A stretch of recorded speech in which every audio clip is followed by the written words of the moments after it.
नमस्कार. लग्नाची बेडी या मालिकेच्या आजच्या भागामध्ये मी तुम्हा सर्वांचे अगदी मनपूर्वक स्वागत करते. आजच्या भागामध्ये आपल्याला पाहायला मिळतं आता राघवा मधूच्या रूममधून बाहेर येतो. आता बाहेर मात्र सिंधू ही तिथेच उभी असते. आता राघव ज्यावेळी बाहेर येतो त्यावेळी सिंधू ही राघवचं कौतुक करत म्हणते, खरंच खूप छान.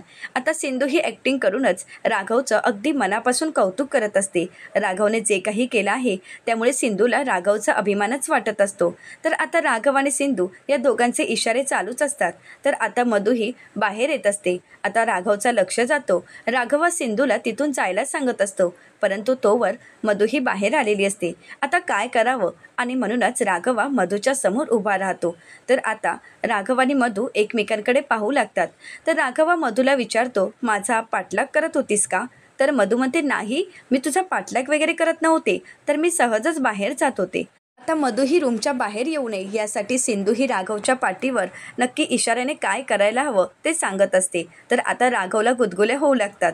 तर त्यानंतर आता सिंधू ही राघवला मधूच्या रूममध्ये ढकलून देते. तर आता राघवा मधूला म्हणतो, खूप रात्र झाली आहे आणि तसंही तुला आरामाची गरज आहे, असं म्हणत आता राघवा मधूला आराम करायला सांगतो आणि त्यानंतर दरवाजा बंद करून घेतो. तर आता सिंधू ही रूममध्ये येते. सिंधूला तर खूप आनंद झालेला असतो. सगळं काही सिंधू आणि राघवच्या प्लॅनप्रमाणेच घडत असतं आणि त्यामुळेच सिंधूचा आनंद काही गगनात मावत नसतो. सिंधू एकटीच बोलत म्हणते, फायनली आम्ही जिंकलो. एक दिवस यासाठी प्रयत्न केले होते, परंतु आज यश आलंच पदरात. या क्षणाची मी खरंच खूप आतुरतेने वाट पाहत होते. आज फायनली मधूला पटलं की राघवचं तिच्यावर प्रेम आहे, राघव तिचाच आहे असा विश्वास तिच्या मनात निर्माण झाला आहे. देवा, खरंच तुझे आभार किती मानू, मला काहीच कळत नाही. आज हे सगळं काही तुझ्यामुळे शक्य झालं आहे. देवा, थँक्यू सो मच, असं म्हणत आता ती राघवचं कौतुक करत म्हणते, राघव, खरंच तुमचं अगदी मनापासून अभिनंदन की तुम्ही एवढं मोठं धाडस केलं. सिंधू स्वतःच कौतुक करते आणि त्यानंतर तिला एवढा आनंद झालेला असतो की ती जोरजोरात हसू लागते आणि टाळ्या वाजवू लागते. आता त्याचवेळी रेश्मा ही सिंधूच्या रूममध्ये येते. आता मात्र सिंधू एकट्यात टाळ्या वाजवत आहे, एकटीच हसत आहे. हे पाहून रेश्मा घाबरते. तिला नक्की काय चालू आहे काहीच कळत नाही. आता रेश्मा घाबरतच सिंधूला विचारते, कृष्णा, अगं तू ठीक तर आहेस ना? आता सिंधू मागे वळून पाहते तर तिथे रेश्मा आलेली असते. रेश्मा म्हणते, काय झालंय कृष्णा, तुला बरं वाटत नाहीये का? तर सिंधू ही रेश्माला म्हणते, नाही का बदकुली, मी तर एकदम टकाटक आहे, परंतु तू असं का विचारत आहेस? तर आता रेश्मा म्हणते, नाही म्हणजे तू एकटीच हसत आहेस, मोठमोठ्याने टाळ्या वाजवत आहेस, म्हणून मी तुला विचारलं, तू बरी तर आहेस ना? आणि अशा टाळ्या वगैरे का वाजवतेस, काय झालंय नक्की? तर आता सिंधू ही खोटं कारण देत म्हणते, बदकुली ते अगं, असं म्हणत आता सिंधू टाळ्या वाजवत म्हणते, अगं त्या तर माझ्या मी एक्सरसाइज करत होते. अगं आपल्यासाठी एक्सरसाइज किती महत्त्वाचे असतात. लाफिंग एक्सरसाइज, क्लॅपिंग एक्सरसाइज, हे सर्व काही एक्सरसाइज आपण करणं खूप महत्त्वाचं आहे. जर आपण लाफिंग एक्सरसाइज केले तर त्याचे बेनिफिट आपल्यालाच मिळतात. आपला चेहरा सतेज राहतो. मग त्या फेशियलची वगैरे काही गरज नाही. पार्लरमध्ये जाऊन काकड्या लावून बसण्यापेक्षा आपल्या एक्सरसाइज किती छान आहेत. आणि तसंही बदकुली, तुलासुद्धा एक्सरसाइजची गरज आहे. रेश्मा म्हणते, नाही, मला तर एक्सरसाइज वगैरे काही करायचं नाही. तर कृष्णा म्हणते, अगं करून तरी बघ, खरंच खूप छान वाटतं. चल माझ्यासोबत एक्सरसाइज कर. अगोदर हात असे ठेवावेत, असं म्हणत आता सिंधू ही रेश्माला एक्सरसाइज कसे करावेत हे शिकवत असते आणि दोघंही एक्सरसाइज करत खूप मोठमोठ्याने हसू लागतात. तर त्यानंतर आता सिंधू ही रेश्माला म्हणते, अगं तू तर बदकुली आहेस ना, मग तू तर नेहमी पाण्यातच असतेस, मग आपण तुझ्यासाठी पाण्याची एक्सरसाइज शिकवणार आहोत, असं म्हणत आता सिंधू ही रेश्माला म्हणते, एका हातामध्ये तळ्यातलं पाणी, एका हातामध्ये मळ्यातलं पाणी, असं म्हणत आता ते दोन्ही पाणी मिक्स करायचं आणि त्यानंतर पिण्याची ॲक्टिंग करायची, असं म्हणत आता सिंधू रेश्माला एक्सरसाइज शिकवत असते. आता दोघंही खूप मोठमोठ्याने हसत असतात, एन्जॉय करत असतात. तर तेवढ्यातच सिंधू ही रेश्माला म्हणते, अगं बदकुली, तू मला एक सांग, तू इथे का आली होतीस? तर रेश्मा म्हणते, हो ना, मी तर ते विसरूनच गेले. अगं रुक्मिणी काकू मला म्हणाले होत्या की आज कृष्णाला तुझ्या रूममध्ये झोपायला घेऊन जा. आता हे ऐकल्यानंतर सिंधूला धक्काच बसतो. सिंधू विचारते, काय? अगं बदकुली, मी जर तुझ्या रूममध्ये झोपायला आले तर मग भावड्या कुठे झोपणार आहे? इथे माझ्या हजबंडसोबत, या लंबूसोबत तुझं टिंबो दिसणार तरी आहे का? आणि तसंही त्याला जागा तरी पुरणार आहे का? तर आता रेश्मा म्हणते की तो खरी नाहीच आहे. तर कृष्णा म्हणते, बरं ठीक आहे, चल मी येते तुझ्यासोबत झोपायला, असं म्हणत आता सिंधू ही रेश्मासोबत तिच्या रूममध्ये जात असते. तर आता जात असताना पुन्हा एकदा सिंधू हसू लागते. तर आता रेश्मा विचारते, अजूनही तुझ्या एक्सरसाइज चालूच आहेत का? तर सिंधू म्हणते की हो. तर आता रेश्मा म्हणते, अगं किती हसतेस तू? तर सिंधू म्हणते, हसायलाच हवं, तरच आपण फिट राहू शकतो. तर त्यानंतर सिंधू ही रेश्माला म्हणते, परंतु बदकुली मला एक सांग, तू घोरत वगैरे नाहीस ना? तर आता रेश्मा म्हणते, अगं मी घोरत असेन की नसेन हे मला कसं कळणार? मी झोपलेले असताना मला कळू शकतं का मी घोरत आहे की नाही? आता सिंधू ही रेश्माला विचारते, परंतु बदकुली तू अशा लाता वगैरे मारत नाहीस ना? तर आता रेश्मा म्हणू लागते, अगं ते तरी मला कसं माहीत असणार? तर आता सिंधू म्हणते की परंतु बदकुली तू जर आपल्यावर लात वगैरे मारलीस ना तर आपण तुला सोडणार नाही हां, त्याचे परिणाम तुला वाईट भोगावे लागतील. आणि तसंही आपण काही लात वगैरे मारणार नाही, डायरेक्ट गळा दाबणार. तर आता रेश्मा म्हणू लागते, काय चाललंय कृष्णा, तू मला धमकी देतेस का? तर आता सिंधू म्हणते, नाही नाही मी धमकी देत नाही, पुढे काय होणार एवढंच तुला सांगत आहे. आता मात्र रेश्मा घाबरून गेलेली असते. तर त्यानंतर आता सिंधू विचारते, परंतु बदकुली तू हसायची का थांबलीस? तर आता रेश्मा ही म्हणू लागते, अगं झालं ना हसून, आपली थेरपी संपली ना, मग आता का हसायचं? तर आता सिंधू म्हणते, नाही नाही हसत राहायचं, तू छताकडे बघ आणि हस बघू. आणि रेश्माला ती जबरदस्तीने हसायला सांगते. आता रेश्मा हसायला सुरुवात करते. तर सिंधू म्हणते, अगं फक्त हसायचं नाही आहे, आता गोल फिरायचं आहे. असं म्हणत आता रेश्माला ती गोल फिरायला सांगते. आता रेश्मा गोल फिरत असताना सिंधू ही तिच्या पदराला लावलेला कागद काढते आणि पाहते. तर त्यावर लिहिलेलं असतं की माझा पाठलाग करत होतीस, रात्री 12 वाजता चिन्याखाली भेटायला ये. आता सिंधू ते अक्षर पाहते तर ते अक्षर राघवचं असतं. आता मात्र सिंधूला काहीच कळत नाही. आता सिंधू विचार करू लागते की राघवने अशी चिठ्ठी नक्की का पाठवली आहे. आता सिंधूने सांगितल्याप्रमाणे रेश्मा तर हसतच असते. आता सिंधू ही तिला भानावर आणते आणि विचारते, काय वेड वगैरे लागले का, छताकडे बघून हसते असती? तर आता रेश्मा म्हणू लागते, अगं तूच तर म्हणाली होतीस ना. तर आता कृष्णा म्हणते, मी कधी म्हणाले होते? अगं तुझ्या लक्षात वगैरे काही राहत नाही आहे का? चल आपण झोपायला जाऊ. असं म्हणत आता सिंधू आणि रेश्मा रेश्माच्या रूममध्ये येतात. तर आता सिंधू ही रेश्माला म्हणते, आपल्याला AC वगैरे फास्ट हवा ह्या, कारण आपल्याला गरमी वगैरे झालेली सहन होणार नाही. तर आता रेश्मा म्हणते की हो तू काळजी करू नकोस. आता सिंधू विचार करू लागते की राघवने नक्की आपल्याला भेटायला का बोलवलं असेल, काही प्रॉब्लेम तर झाला नसेल ना. सिंधूला काळजी वाटत असते, राघवला नक्की आपल्याशी काय बोलायचं आहे हे सिंधूला काहीच कळत नसतं. काही करून हे सगळं काही सिंधूला सत्य शोधायचं असतं. आणि म्हणूनच सिंधू ही रेश्माला खोटं कारण देत म्हणते, आपल्याला अशी काही झोप लागणार नाही, कारण अशा अटायरमध्ये आपल्याला झोपायची सवय नाही, त्यामुळे आपण आपला नाईट सूट घेऊन येणार आणि त्यानंतरच आपल्याला झोप लागणार आहे. असं म्हणत आता सिंधू तिथून निघून जात असते. तर रेश्मामध्ये, अगं थांब कृष्णा, अगं कुठे निघाली आहेस आणि एक रात्र अशी झोपलीस तर काही फरक पडणार आहे का? तर सिंधू म्हणते, असं नाही नाही, असं मी झोपूच शकत नाही, कारण अशी लिपस्टिक लावून केस सोडून आणि अशा नवीन टकाटक ड्रेसमध्ये मला तर काही झोप लागणार नाही. आणि आपण काय सिरियलमध्ये काम करतोय का असं टकाटक झोपायला? नाही, मी जाणार आणि माझा नाईट अटायर करूनच येणार. तर आता सिंधूला काही करून रेश्माला बाहेर पाठवायचं नसतं. तर आता रेश्मा म्हणते, परंतु तू जर बाहेर गेलीस तर रुक्मिणी काकू मला ओरडतील. तर सिंधू विचारते, का? मी जर माझा नाईट अटायर करून येणार असेल तर मग त्या तुला का ओरडतील? रेश्मामध्ये, मला माहीत नाही, परंतु तू कुठेही जायचं नाही, तुला नाईट सूटच हवा आहे ना, थांब मी घेऊन येते. तर सिंधू म्हणते, ठीक आहे, आता लगेच जायचं आणि पटकन यायचं. असं म्हणत आता रेश्माला ती तिथून नाईट सूट आणण्यासाठी पाठवते. त्यानंतर आता रेश्मा आणि सिंधू दोघेही झोपी जातात. आता रेश्मा तर झोपलेली असते, परंतु सिंधूला काही झोप लागत नसते. आता सिंधू ही घोरण्याचं नाटक करत असते. आता रेश्मा जागी आहे की नाही हे चेक करण्यासाठी सिंधू मोठमोठ्याने घोरण्याचं नाटक करते, परंतु रेश्माला काही जागही नसते. आता सिंधू ही रेश्माच्या तोंडाजवळ हात फिरवते आणि पाहते की रेश्मा जागी आहे की नाही, परंतु रेश्मा काही जागी नसते, ती शांतपणे झोपलेली असते. आता सिंधूचा जीव मात्र कासावीस होत असतो. राघवने नक्की आपल्याला भेटायला का बोलवलं आहे हे सिंधूला काहीच कळत नसतं. आता या सगळ्याचा शोध घेण्यासाठीच सिंधू जागी राहिलेली असते. आता सिंधू घड्याळात पाहते तर 12 वाजत आलेले असतात. आता सिंधू मनाशीच म्हणते की 12 वाजत आले आहेत म्हणजे राघव नक्कीच मला भेटण्यासाठी आले असतील, आता मलाही जावं लागेल. परंतु आता रेश्माच्या नकळतच सिंधूला जायचं म्हटल्यावर सिंधू ही आपल्या जाग्यावर उशा लावून ठेवते आणि तिथून हळूवार पावलांनी रूमच्या बाहेर पडते. आता सिंधू ही जिन्याकडे येऊन उभी राहते, परंतु सिंधूला राघव मात्र कुठेच दिसत नाही. आता सिंधू मनाशीच म्हणते, मला इथे भेटायला बोलवलं आणि हे कुठे गायब झाले आहेत. आता सिंधू इकडे तिकडे पाहत असते. आता त्याचवेळी सिंधूला रुक्मिणी काकू दिसतात. आता सिंधू ही रुक्मिणी काकूंची मजा घ्यायची ठरवते आणि म्हणते, जरा सिंधुगिरी तर दाखवावीच लागेल.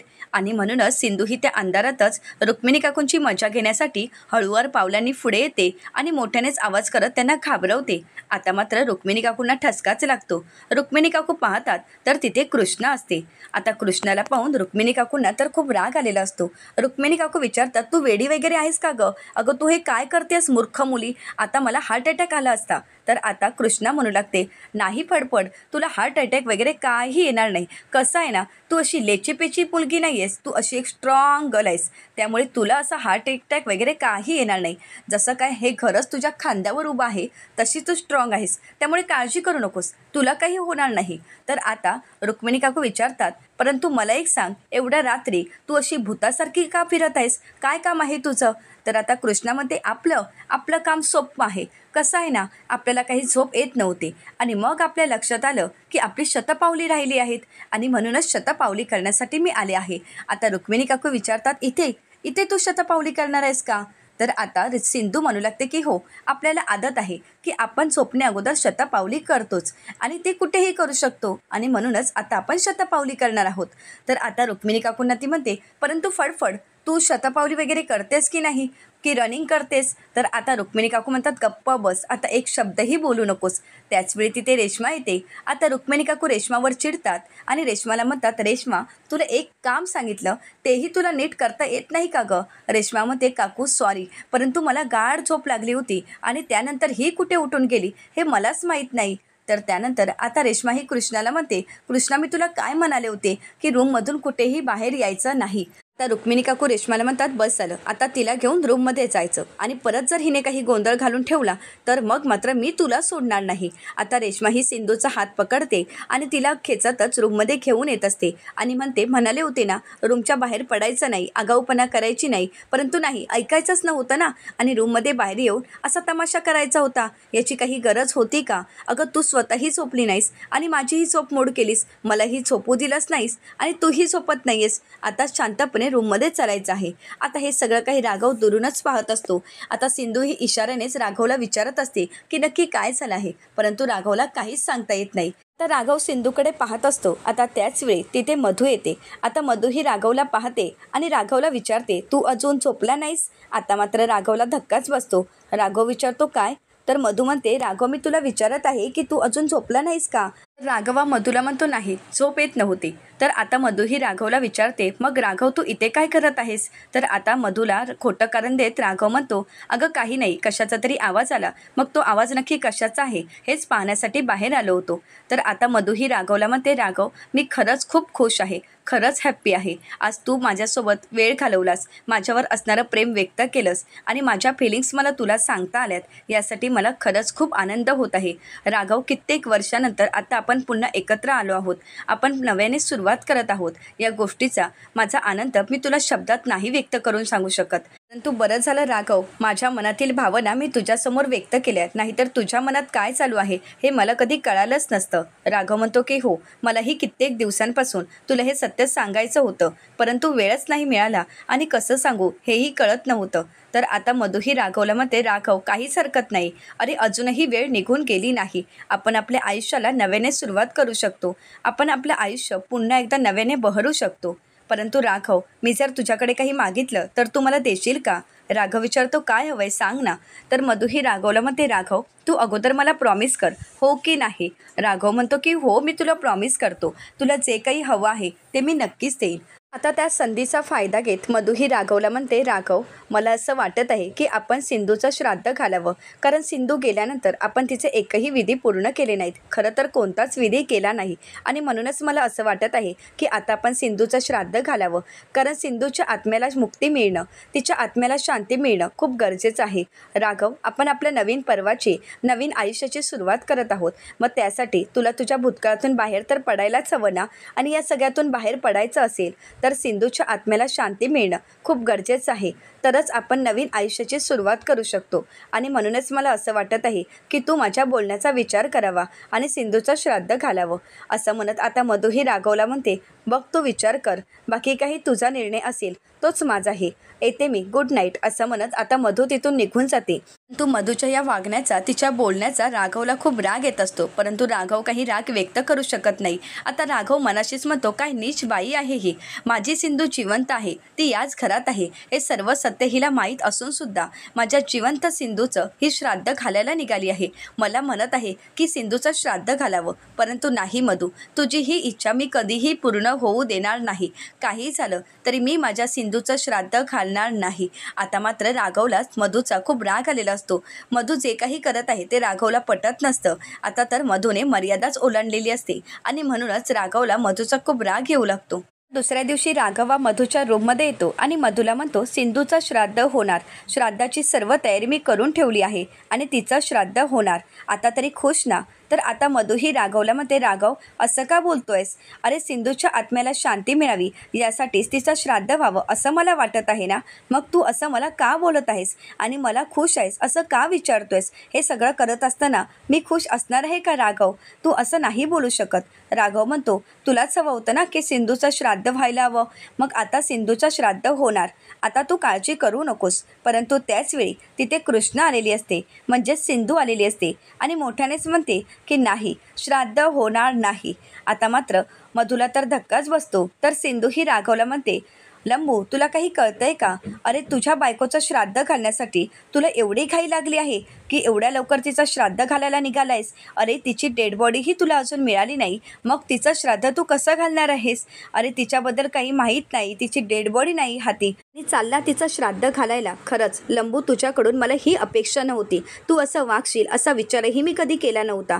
अरे तुझ्या एक्स वाईफबद्दल तुला एवढा अभिमान वाटत आहे, मग तिची जर डेड बॉडी मिळत नसेल, ती जिवंत आहे की नाही हेच तर तुला माहीत नसेल, तर तू कसं काय श्राद्ध घालायला निघाला आहेस? तुला काहीच वाटत नाही का? लाजा वाटत नाहीयेत का तुम्हाला? आणि लंबू, तुला खरंच असं वाटतंय का तू श्राद्ध घातल्याने हे सगळं काही नीट होणार आहे, तिच्या आत्म्याला शांती मिळणार आहे? आता मात्र मधू ही सिंधूवर चिडते आणि सिंधूला म्हणते, या सगळ्यामध्ये बोलणारी तू कोण आणि तुला काय करायचंय? का पडतेस तू आमच्यामध्ये? तू यामध्ये पडू नकोस. आता सिंधू ही मधूला म्हणते, यामध्ये पडू नकोस हे तू मला सांगणार आहेस का? अगं मी यांची वाईफ आहे आणि हे माझे हजबंड आहेत.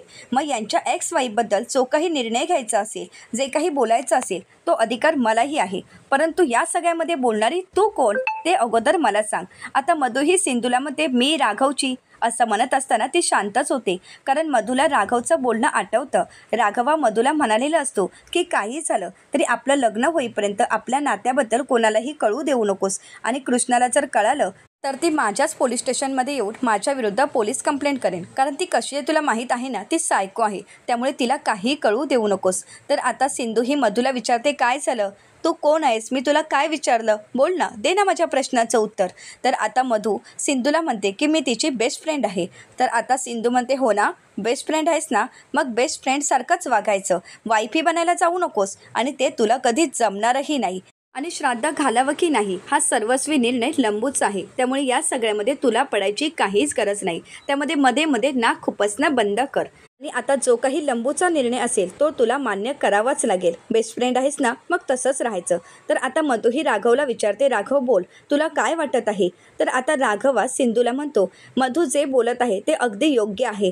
तर आता मधू ही राघवला म्हणते, राघव. तर राघव म्हणतो की हो मधू, तू जे काही बोलत आहेस ते योग्य आहे. सिंधूचं श्राद्ध घालणं खरंच खूप महत्त्वाचं आहे आणि ते श्राद्ध होणारच. तर त्यानंतर राघवा सिंधूला म्हणतो, तुला यामध्ये पडायची काही गरज नाही कृष्णा, त्यामुळे प्लीज आमच्या घरच्या मॅटरमध्ये पडण्याचा प्रयत्नही करू नकोस. आम्ही काय करायला हवं आणि काय नको हे आम्हाला तुझ्याजवळ ऐकून घ्यायची काहीच गरज नाही. त्यामुळे प्लीज आता इथून निघून जा. असं म्हणत आता राघव सिंधूला त्या रूमच्या बाहेर जायला सांगतो आणि त्यानंतर मधूला मिठीत घेतो आणि म्हणू लागतो, मधू तू काळजी करू नकोस, तुला जसं हवं आहे, तुला वाटतंय ना की सिंधूच्या आत्म्याला शांती मिळावी यासाठी आपण श्राद्ध घालायला हवं, मग तसंच होणार आहे. असं म्हणत आता राघवने मधूचं मन जिंकलेलं असतं. आता मधूला तो मिठीत तर घेतो. आता सिंधूही तिथे येऊन पाहते. तर त्यानंतर आता राघव आणि सिंधू एकमेकांकडे पाहू लागतात, कारण हा सगळा काही राघव आणि सिंधूनेच रचलेला मधूविरुद्ध एक प्लॅन असतो. आता राघवला सगळं काही आठवू लागतं, कारण सिंधूला राघवने भेटण्यासाठी बोलवलेलं असतं. त्यावेळी कोणालाही संशय येऊ नये म्हणून सिंधू दरवाजातून न जाता खिडकीतूनच राघवच्या रूममध्ये गेलेली असते। त्यावेळी सिंधू ही राघवला विचारते, राघव अहो काय झालं आहे, तुम्ही एवढं अचानक घाईघाईने मला भेटायला का बोलवलं आहे? तर राघवा सिंधूला म्हणतो, त्या मधूचं डोकं फिरलं आहे। तर आता सिंधू विचारते, काय झालं, मधू काय म्हणाली? तर राघव म्हणतो, तुझं श्राद्ध घालायला सांगत आहे आणि जिवंत माणसाचं कोणी श्राद्ध घालतं का? तू जिवंत आहेस आणि मी असं कधीही होऊ देणार नाही। सिंधू म्हणते, नाही राघव, आता मधूचा विश्वास जिंकण्यासाठी आपल्याला हे करावंच लागेल। राघव म्हणतो की नाही। सिंधू, अगं तुला काही झालं तर सिंधू म्हणते, राघव मला काहीही होणार नाही, तुम्ही काळजी करू नका। आता सिंधू ही राघवला म्हणते, अहो राघव, पिक्चरमध्ये सिरियल्समध्ये असं होतंच ना, मग श्राद्ध घालायला काय हरकत आहे? राघवा सिंधूला म्हणतो, हो सिंधू, पिक्चर सिरियल्समध्ये असं होतं, परंतु हे पिक्चर किंवा सिरियल्स नाही आहे, हे आपलं रिअल लाईफ आहे आणि मी असं होऊ देणार नाही। राघव काही केलं या सगळ्यासाठी तयार नसतो। तर सिंधू ही राघवला म्हणते, राघव एक गोष्ट लक्षात घ्या, ज्या अर्थी मधूने माझं श्राद्ध घालायला सांगितलं आहे त्या अर्थी मधूला अजूनही आपल्या नात्यावर संशय आहे। खरं तर तिला अजूनही असंच वाटत आहे की मी सिंधू आहे, हे तुम्हाला माहीत आहे आणि जर आपल्याला तिचा विश्वास जिंकायचा असेल तर आपल्याला हे सगळं काही करावंच लागणार। राघव आपल्या मुलांसाठी, आपल्यासाठी आपण हे सगळं काही करत आहोत। मधू या घराबाहेर जावी, या घरातून कायमची ती निघून जावी आणि घरातील सर्वांना मधूचं सत्य कळावं, यासाठी आपण जे काही प्रयत्न करत आहोत ते सर्व काही आपल्याला चालू ठेवावेच लागणार आहेत आणि तसंही थोड्याच दिवसांचा प्रश्न आहे। आणि राघव, आता तुम्ही माझ्यासोबत आहात त्यामुळे मला काही होणार नाही। आता सिंधूने या सगळ्यासाठी राघवला तयार केलेलं असतं आणि त्यामुळे राघवही आता सिंधूचा श्राद्ध घालण्यासाठी तयार झालेला असतो। हे सगळं काही राघवला आठवतं।